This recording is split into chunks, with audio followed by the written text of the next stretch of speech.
Thank you, Mr. Chairman. I appreciate the opportunity. Oil and gas development benefits from certain categorical exclusions or CADEXs under NEPA, while geothermal, despite using many of the same drilling technologies and methods, has largely been unable to take advantage of those exclusions. According to recent Department of Energy analysis, geothermal energy could provide up to 10% of U.S. electricity by 2050 if barriers to development are addressed. Geothermal is reliable. It's 24/7 baseload power, and it has a significant smaller land footprint than other renewable sources, using roughly 70% less land than wind and nearly 90% less land than solar. The sector's made major technological advances, particularly by leveraging innovations developed in the oil and gas industry, including advanced drilling techniques and subsurface modeling. Yet despite being clean, reliable, and efficient, geothermal currently plays only a very small role in the U.S. electric grid. The Energy Information Administration reports that geothermal accounts for approximately 0.4% of U.S. electricity generation today. Even though national laboratories estimates suggest that the United States has thousands of gigawatts of geothermal resource potential. In other words, we have a vast domestic energy resource literally beneath our feet, but we're not fully utilizing it. In 2019, DOE published the GeoVision analysis, which identified permitting and project development timelines as major barriers to geothermal deployment. That report found geothermal projects can take 7 to 10 years to develop and may trigger multiple rounds of NEPA review, sometimes up to 6 separate reviews over the life of a project.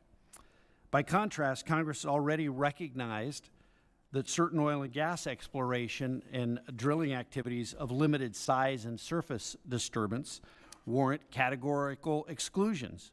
And in the Energy Policy Act of 2005, Congress directed Interior to establish those exclusions.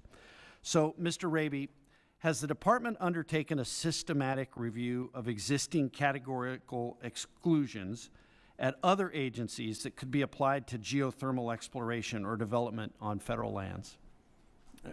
Thank you, Representative Crank. And yes, the Department of the Interior, Bureau of Land Management, we have undertaken a thorough review within the last 11 months. And early on in this administration, we adopted over 120 new categorical exclusions from other agencies, including 2 related to geothermal, and 1 we adopted from the U.S. Forest Service and 1 from the Department of Navy. Those have helped us, and they have not gone far enough. We would like to see additional categorical exclusions provided to help us go further. So, and the STEAM Act would extend to geothermal projects the same type of categorical exclusions that Congress directed Interior to establish for limited oil and gas exploration activities in the Energy Policy Act of 2005. Projects of similar size, surface disturbance, and duration. From the department's perspective, what's the expected time frame for establishing or applying a categorical exclusion for geothermal exploration of this scale, if directed by Congress? Thank you, Representative Crank. And if we were directed by Congress to develop a new categorical exclusion, our estimate is that would take us between 60 and 90 days to complete, and we would look forward to that opportunity. And then separately, under current practice, when a geothermal project qualifies for an existing categorical exclusion, what is the typical timeline for BLM to process and approve that categorical exclusion from application to decision?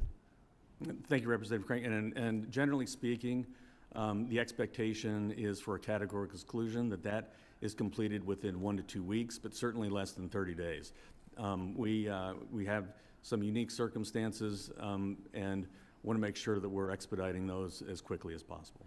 So obviously, given BLM's extensive history of NEPA analysis and documentation for oil and gas drilling and exploration, would you agree that implementing a categorical exclusion for geothermal, whether under the STEM Act or through other legislation, should not require the agency really to start from scratch? Representative Craig, no, that is correct. We should not be starting from scratch and we would build upon the work that we have already completed. Thank you.